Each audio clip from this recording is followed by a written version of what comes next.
$2,234 per ounce for gold. Have you guys been watching the precious metals complex?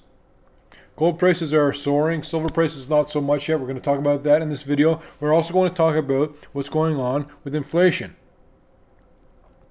And also I want to say and show you that housing prices are doing exactly what I told you they were going to do. And I'll show you how it's going to proceed and where it's going to go from here. If we have time, we might even take a look into the Truth Social stock, which recently went public, see how that's going.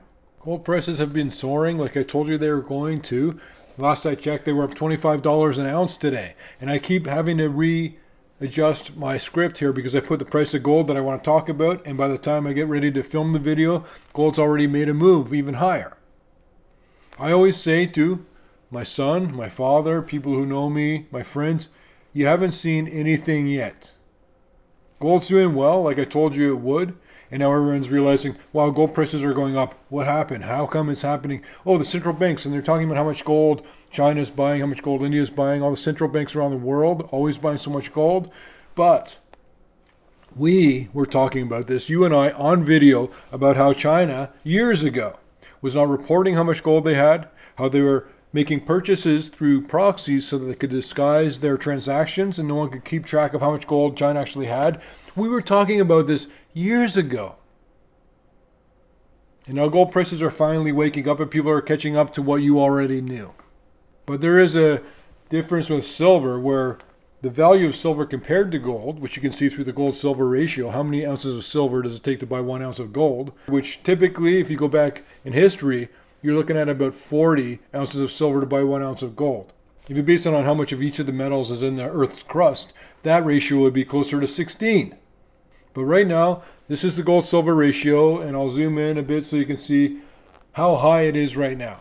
Historically, it's dramatically lower. Logically, it should be dramatically lower. But why the difference? Why is gold doing so well when most precious metals follow gold around, just like all cryptocurrencies sort of follow the price of Bitcoin?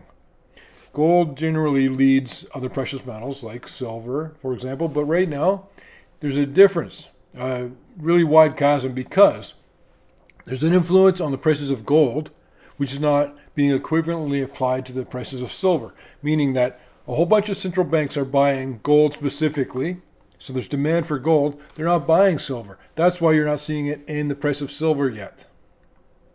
But most mines, even gold mines, they're going to be bringing out a lot of other stuff too, including silver. They're all interconnected. When you're digging up rock, you take whatever's valuable out of there. Precious metals almost always trade like a flock of birds. They will always normalize. The price of silver will catch up percentage-wise to the price of gold. And the big winners are going to be people who invested in the really high-quality silver mining companies. Speaking of high-quality stocks like the ones we select for the newsletter, we put a special bonus for you all beneath this video. I stripped out all the graphics, I had to redact certain parts and I had to shrink it down. So it's a slice of the report we put out yesterday or the day before about our stock picks and how well they've been doing so far this year. We need everybody to see this so they can understand what we're doing here.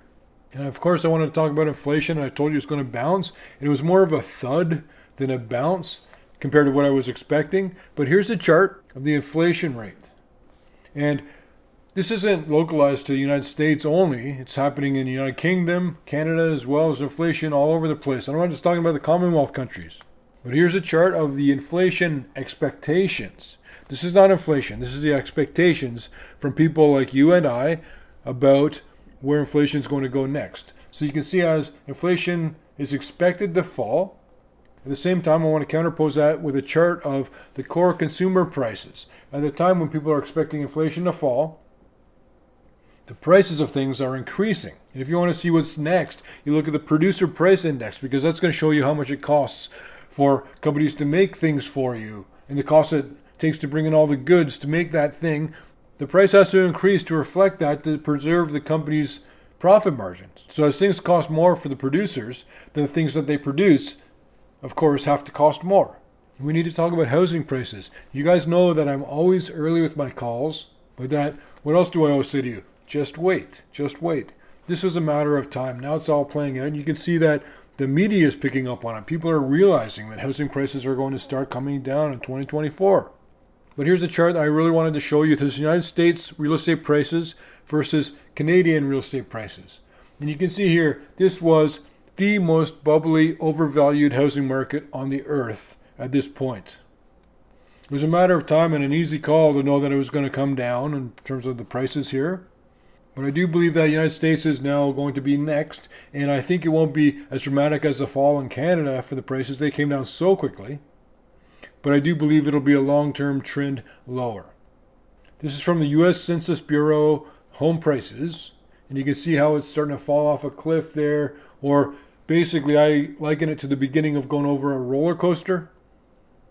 This is from the Mortgage Bankers Association. This is the average mortgage size.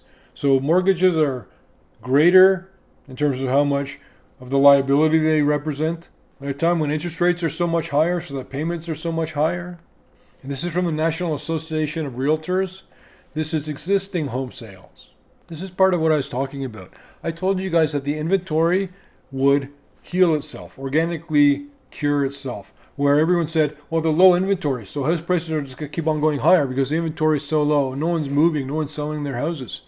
Once house prices start to decline, it becomes widely known common knowledge. People are a lot more likely to then sell their house. Especially if they see the price starting to go down, they might want to say, let's sell this place before the price goes any lower.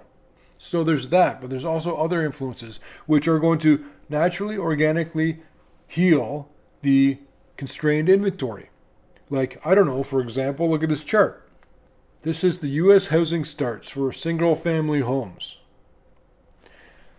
This is a representation of what I was trying to explain to you guys, that there will be more building. As the prices go higher, it's going to encourage builders, and then it's eventually going to be more and more profitable to build the type of homes that are going to be in demand the most, which are single-family homes. All these housing starts become actual houses. People then have the option to buy that house and live in it instead of another house. The inventory will completely heal itself. House prices will come down, and as they come down, that will encourage the inventory to heal even faster. Really quickly, we'll take a look at the DJT stock. This is the Truth Social stock, which went public. I'll mark on the chart where it went public exactly. But what you're seeing here, most of the strength is based on a political ideology. Nothing wrong with that. I'm not saying that at all. I'm just saying it's not based on the value of the underlying investment. That's very clear to anybody. But enough about that, and I don't want to talk about that topic again until something major happens. In any case, we love you guys. Thanks so much, and make sure to subscribe to the channel, please.